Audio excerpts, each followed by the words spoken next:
19वीं सदी के सुधार आंदोलनों में मैंने लगातार 2 लेक्चर्स में ढेर सारे टॉपिक्स की चर्चा की है। आज हम लोग रामकृष्ण मिशन, इसके अलावा थियोसोफिकल सोसाइटी, यंग बंग आंदोलन, इसके अलावा गोपाल हरि देशमुख और परमहंस मंडली की चर्चा करेंगे। बाकी के जो 2 लेक्चर्स हैं वो आपको हमारे डिस्क्रिप्शन बॉक्स में लिंक उसका मिलेगा, आप उसे देख सकते हैं। पूरी एक सीरीज, ये जो आपके आधुनिक भारत की पूरी सीरीज है, ये क्रमबद्ध रूप से प्लेलिस्ट में उपलब्ध है। तो आइए हम आगे चर्चा करते हैं। आज सबसे पहले हम देखते हैं पहला टॉपिक आज का, रामकृष्ण मिशन। तो रामकृष्ण मिशन की अगर मैं बात करूं तो इसकी स्थापना 1 मई 1897 को बारानगर में, जो कि कोलकाता के पास है, तो बारानगर में स्वामी विवेकानंद जी ने किया था। ध्यान रखिए कि रामकृष्ण मिशन की स्थापना स्वामी विवेकानंद जी ने, जबकि रामकृष्ण मठ की स्थापना उनके गुरु रामकृष्ण परमहंस ने की। तो रामकृष्ण परमहंस विवेकानंद जी के गुरु थे, जिनका वास्तविक नाम यानी रामकृष्ण परमहंस का जो वास्तविक नाम था वो गदाधर चट्टोपाध्याय था। तो ये कलकत्ता में ही दक्षिण साइड में काली जी के मंदिर में पुजारी थे। तो वहीं पर इनकी मुलाकात स्वामी विवेकानंद जी से हुई थी। स्वामी विवेकानंद जी ने इन्हें अपना गुरु माना था। गदाधर चट्टोपाध्याय यानी रामकृष्ण परमहंस जी का विवाह शारदा मणि मुखोपाध्याय से हुआ था। केवल 5 वर्ष की उम्र में, जब शारदा मणि मुखोपाध्याय की उम्र यानी उनकी पत्नी की उम्र महज 5 वर्ष थी, तभी रामकृष्ण परमहंस जी का, वो भी उतने ही वर्ष के थे, तभी इनका विवाह हुआ था। तो विवेकानंद जी की अगर मैं बात करूं तो स्वामी विवेकानंद जी रामकृष्ण मिशन के प्रणेता माने जाते हैं। राजयोग, कर्मयोग, ज्ञान योग जैसी पुस्तकें स्वामी विवेकानंद जी ने लिखी हैं। स्वामी विवेकानंद जी का जन्म 12 जनवरी 1863 को हुआ था और 4 जुलाई 1902 को इनकी मृत्यु हो गई। इनका बचपन का नाम नरेंद्र नाथ था। राजस्थान के खेतड़ी रियासत के महाराज कुंवर अजीत राज सिंह के सुझाव पर स्वामी विवेकानंद जी ने यानी नरेंद्र नाथ ने अपना नाम विवेकानंद रखा और महाराजा के खर्च पर भी 1893 में शिकागो में आयोजित प्रथम विश्व हिंदू धर्म सम्मेलन में भाग लेने के लिए, यानी प्रथम विश्व धर्म सम्मेलन में भाग लेने के लिए ये गए थे और हिंदू धर्म का प्रतिनिधित्व किया था स्वामी विवेकानंद जी ने। तो वहीं के न्यूयॉर्क के ही द न्यूयॉर्क हेराल्ड नामक एक समाचार पत्र ने इनके भाषण को प्रकाशित किया था। तो ये सब बातें रही, एक सब भूमिका रही, जो कि महत्वपूर्ण बातें हैं। आइए आगे देखते हैं कि स्वामी विवेकानंद जी को तूफानी भ्रमण करने वाला साधु भी कहा जाता है। स्वामी विवेकानंद जी कई देशों की यात्रा के बाद पुनः भारत आए। 1893 में ये अमेरिका गए, इसके बाद इन्होंने जर्मनी की यात्रा की, स्विट्जरलैंड की यात्रा की। उसके बाद से ये 4 वर्षों की यात्रा के बाद पुनः 1897 में भारत आए और उन्होंने रामकृष्ण मिशन की स्थापना कोलकाता में की थी। रामकृष्ण मिशन का जो प्रारंभिक मुख्यालय बना हुआ था, ये प्रारंभिक मुख्यालय आप लोग देख सकते हैं कि बारानगर में था, लेकिन बाद में इस मुख्यालय को स्थानांतरित करके 1899 में बेलूर, जो कि कोलकाता में ही है, तो बेलूर में यह मुख्यालय स्थानांतरित कर दिया गया था। इसका एक और मुख्यालय था जो कि अल्मोड़ा के मायावती नामक स्थान पर बनाया गया था। तो रामकृष्ण मिशन का दूसरा मुख्यालय कहाँ था? अल्मोड़ा मायावती नामक स्थान पर। तो इस तरीके से 1896 में न्यूयॉर्क में स्वामी विवेकानंद जी ने वेदांत सोसाइटी की स्थापना की थी। इसके अलावा कैलिफोर्निया, ये दोनों अमेरिका में है, वहां शांति आश्रम की स्थापना की। प्रश्न महत्वपूर्ण है, वेदांत सोसाइटी की स्थापना स्वामी विवेकानंद जी ने कहा की? न्यूयॉर्क में की। कब की? 1896 में की। इसके बाद 1900 में पुनः द्वितीय जो विश्व धर्म सम्मेलन हुआ था वो सन 1900 में पेरिस में हुआ था। इसमें भी स्वामी विवेकानंद जी ने शिरकत की यानी भाग लिया था। तो इस तरीके से 1900 में पेरिस में आयोजित द्वितीय धर्म सम्मेलन में स्वामी विवेकानंद जी ने भाग लिया था।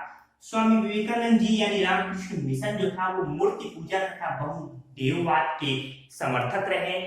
मानव सेवा सबसे बड़ा धर्म है, ये स्वामी विवेकानंद जी का कथन था। स्वामी विवेकानंद जी का ये कथन था कि अगर एक भूखा अगर उसको भोजन की जरूरत है तो उससे ज्ञान की बातें करना, धर्म की बातें करना बेकार है। पहले उस भूखे को का पेट भरिए, यानी मानव धर्म स्वामी जी के लिए सबसे बड़ा धर्म था। 19वीं शताब्दी में नव हिंदू जागरण के संस्थापक कौन माने जाते हैं? स्वामी विवेकानंद माने जाते हैं। प्रश्न याद रखिएगा, 19वीं शताब्दी में नव हिंदू जागरण के संस्थापक स्वामी विवेकानंद। आगे देख लीजिए कि सुभाष चंद्र बोस जी ने स्वामी विवेकानंद को आधुनिक राष्ट्रीय आंदोलन का आध्यात्मिक पिता की संज्ञा दी थी। इसके अलावा उन्हें रविन्द्रनाथ टैगोर जी ने स्वामी विवेकानंद जी को सृजन की प्रतिभा की संज्ञा दी थी। सृजन की प्रतिभा, तो दोनों स्टेटमेंट याद रखिएगा। स्वामी विवेकानंद जी की शिष्या जो थी मार्गरेट नोबेल, जो कि एक आयरिश महिला थी, जिन्हें भारतीय सिस्टर निवेदिता के नाम से भी जानते हैं। तो मार्गरेट नोबेल ये स्वामी विवेकानंद जी की शिष्या थी। स्वामी विवेकानंद जी ने अपने विचारों को मैं समाजवादी हूँ नामक पुस्तक में, ये इन्हीं द्वारा लिखी गई पुस्तक थी, अपने विचारों को इसी पुस्तक में प्रस्तुत किया है। इसके अलावा स्वामी विवेकानंद जी ने प्रबुद्ध भारत, जो कि अंग्रेजी में उन्होंने लिखी, और उद्बोधन, जो कि बंगाली पत्रिका थी। तो प्रबुद्ध भारत और उद्बोधन पत्रिकाओं में स्वामी विवेकानंद जी ने अपने विचारों का प्रकाशन कराया। तो ये सब पॉइंट महत्वपूर्ण है, याद रखिए। फिर मैं दोहरा दूं, प्रबुद्ध बोधन इंग्लिश में, प्रबुद्ध भारत इंग्लिश में और उद्बोधन बंगाली में। तो इस तरीके से ये सारी बातें रही रामकृष्ण मिशन और स्वामी विवेकानंद जी के। तो इसके बाद अब स्वामी विवेकानंद जी के रामकृष्ण मिशन के बाद अगला टॉपिक हम लोग देखते हैं। एक बात और दोस्तों ध्यान रखिए, मैं बार बार कहता हूं कि जब आप ये पढ़ लीजिए, अगर आपके पास कोई भी एक अच्छी किताब हो तो उस किताब से इन टॉपिक को पढ़ने की कोशिश कीजिए। हालांकि मैं खुद सारी चीजें बताता हूं, पर अगर आप बुक से भी एक बार पढ़ लेंगे ना तो आपका कॉन्सेप्ट जबरदस्त क्लियर हो जाएगा, और मुख्य परीक्षा में भी आप जब भी कोई क्वेश्चन आए तो उसे बेहतर से बेहतर लिख पाएंगे। इसलिए मेरी सलाह होती है कि कोई भी टीचर, एक अच्छा टीचर अगर आपको पढ़ाए, उसके बाद आपको उस चीज को किताब से भी देखनी चाहिए। किताबें क्या होंगी, इसके लिए लगातार मैंने अन्य लेक्चर्स बनाए हैं, आपको वीडियो प्रेषित किया है कौन सी किताबें आपको पढ़नी चाहिए, तो आप उन वीडियो को भी देख लीजिए। डिस्क्रिप्शन में वो सारे वीडियो आपको मिल जाएंगे। चलिए आइए आगे बढ़ते हैं। Theosophical society.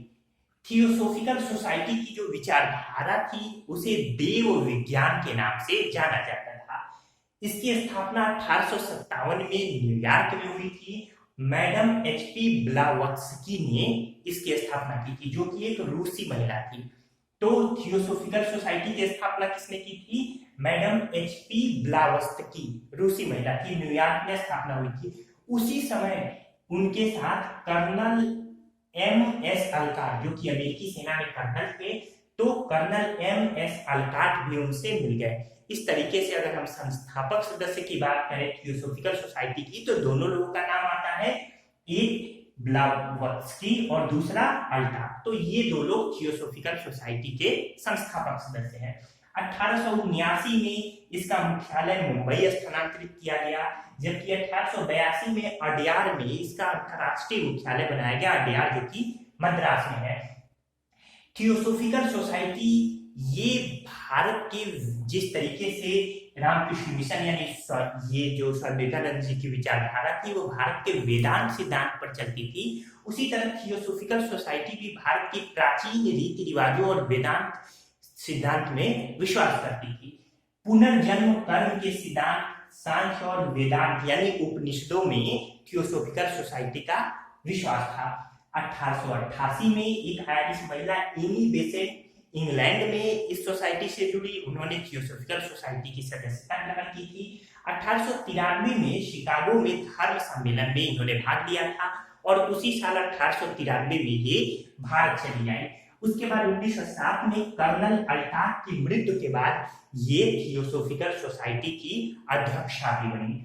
इसके बाद से इसी के समय 1898 में बनारस में सेंट्रल हिंदू कॉलेज की नींव रखी थी एनी बेसेंट जी ने।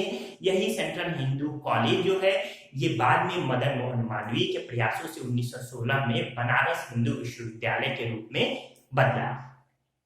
थियोसोफिकल सोसाइटी ने छुआछूत, जात पात, बाल विवाह आदि का पुरजोर विरोध किया। इसके अलावा समाज में फैली हुई अन्य कुरीतियां थी, उनके विरोध में भी थियोसॉफिकल सोसाइटी खड़ी रही। तो इस तरीके से ये थियोसॉफिकल सोसाइटी की एक पूरी भूमिका हो गई। भारत के जो प्राचीन वेद थे, जो प्राचीन परंपराएं थी, उनमें थियोसॉफिकल सोसाइटी का बहुत अटूट विश्वास था। एनी बेसेंट जी का भी बहुत अटूट विश्वास था। यही कारण है कि धीरे धीरे एनी बेसेंट जी हिंदू धर्म में परिवर्तित हो गई। थियोसॉफिकल सोसाइटी की जो विचारधारा थी वो बौद्ध धर्म, हिंदू धर्म और जरुष्ट्र यानी पारसी धर्म से प्रेरित थी। तो इस तरीके से आपने रामकृष्ण मिशन देखा और थियोसॉफिकल सोसाइटी को देखा। आइए अब अगला टॉपिक देखते हैं, यंग बंग आंदोलन। 1828 में यंग बंग आंदोलन हुआ था। एक व्यक्ति हेनरी विवियन डेरोजियो नामक एक व्यक्ति, जो कि एक घड़ी व्यापारी के रूप में भारत में आए थे, उन्होंने ही यंग बंग आंदोलन की नींव डाली थी। बाद में वो हिंदू कॉलेज, जो कि राजा राम मोहन राय द्वारा स्थापित किया गया था कोलकाता में, तो उसी कोलकाता में हिंदू कॉलेज के एंग्लो इंडियन शिक्षक के रूप में हेनरी विवियन डेरोजियो जी जुड़ गए थे। इस जो यंग बंग आंदोलन का उद्देश्य था, पहला प्रेस की स्वतंत्रता, दूसरा जमींदारों के अत्याचारों से रैयतों की सुरक्षा, रैयत यानी किसानों की सुरक्षा, तीसरा सरकारी नौकरियों में उच्च पदों पर भारतीयों की नियुक्ति। तो इन तीन मुख्य उद्देश्यों को लेकर यंग बंग आंदोलन हुआ। लेकिन यंग बंग आंदोलन डेरोजियो ये भारत में जो हिंदू समाज में फैली हुई कुरीतियां थी उससे काफी खिन्न रहते थे। ये उन कुरीतियों के खिलाफ भी आवाज उठाते रहे। यही कारण है कि इन्हें तत्कालीन कट्टर हिंदुओं का विरोध भी झेलना पड़ा। तो डेरोजियो ने आत्मविस्तार व समाज सुधार हेतु एकेडमिक एसोसिएशन एवं society for the exhibition of general knowledge की स्थापना की थी। फिर मैं दोहरा दूं, पहला क्या है, एकेडमिक एसोसिएशन की स्थापना किसने की, डेरोजियो ने, और दूसरा society for the exhibition of general knowledge, इन दोनों की स्थापना की थी डेरोजियो ने। यंग बंग आंदोलन की तर्ज पर महाराष्ट्र में 1834 में एल्फिंस्टन कॉलेज की स्थापना हुई थी, जहां पर विद्यार्थियों ने यंग बंग आंदोलन चलाया।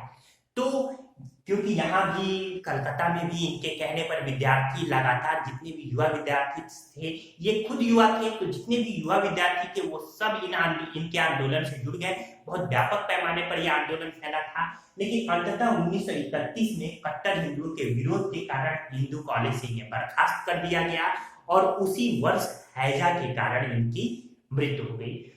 एक प्रश्न याद रखिएगा, हेनरी डेरोजियो को आधुनिक भारत का प्रथम राष्ट्रवादी कवि कहा जाता है। याद रहेगा कि आधुनिक भारत के प्रथम राष्ट्रवादी कवि भारतीय इतिहास में कौन माने जाते हैं, तो हेनरी डेरोजियो। सुरेंद्रनाथ बनर्जी जी ने डेरोजियो की जो तुलना की है, उससे उनके आंदोलन की तुलना की है। वो कोलकाता में एक नवीन आंदोलन, प्रथम नव प्रवर्तन आंदोलन के रूप में इस आंदोलन की तुलना की है। तो इस तरीके से यंग बंग आंदोलन की भी ये भूमिका रही। स्पष्ट हो गया आपको। यहाँ से प्रश्न, इन सभी टॉपिक से प्रश्न आपके एग्जाम में पूछे जाते हैं। मैं पूरा डिटेल यहाँ चर्चा कर रहा हूँ। आइए आगे देखते हैं, गोपाल हरि देशमुख लोक हितवादी। तो ये एक नाम है, ये एक न्यायाधीश थे। इसके अलावा गवर्नर जनरल की कार्यकारिणी परिषद के सदस्य भी थे। चूंकि गोपाल हरि देशमुख जी ने लोक हितवादी नामक एक समाचार पत्र प्रकाशित किया था, यही कारण है कि इनका नाम ही यानी इनका उपनाम लोक हितवादी पड़ गया। पूछा जाता है लोक हितवादी किसका उपनाम है, तो गोपाल हरि देशमुख, जो कि एक न्यायाधीश थे। इनका एक कथन बड़ा महत्वपूर्ण है, यदि कोई अपने धर्म में सुधार किया नहीं देता तो उसे बदल देना चाहिए। ये कथन किसका है, तो ये कथन है गोपाल कृष्ण देशमुख लोक हितवादी का। ये महाराष्ट्र से संबंध रखते थे।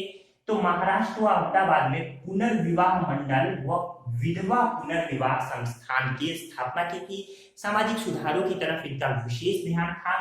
मराठी मासिक पत्रिका लोक हितवादी का इन्होंने संपादन किया था। इसके अलावा 1848 में प्रभाकर नामक साप्ताहिक पत्र का प्रकाशन किया। इसके अलावा मराठी समाचार पत्र इंदु प्रकाश, ये महत्वपूर्ण है, पूछा जाता है, इंदु प्रकाश एवं ज्ञान प्रकाश में भी इन्होंने सहयोग किया था। तो तो याद रखिएगा कि लोकहितवादी पत्रिका का मासिक पत्रिका का प्रकाशन किस भाषा में हुआ, मराठी किसने किया था, गोपाल हरि देशमुख ने। प्रभाकर नामक साप्ताहिक पत्रिका का प्रकाशन किसने कराया था या किया था, गोपाल हरि देशमुख ने 1848 में। इसके अलावा 1878 में गीता तत्व तथा सुभाषित का भी संपादन इन्होंने किया। जाति भेद नामक एक पुस्तक भी लिखी थी। तो ये गोपाल हरि देशमुख के बारे में जो भी प्रश्न आपके एग्जाम में पूछे जाते हैं उन सभी की मैंने यहाँ चर्चा की। इसके बाद एक देख लेते हैं छोटा सा टॉपिक है परमहंस मंडली।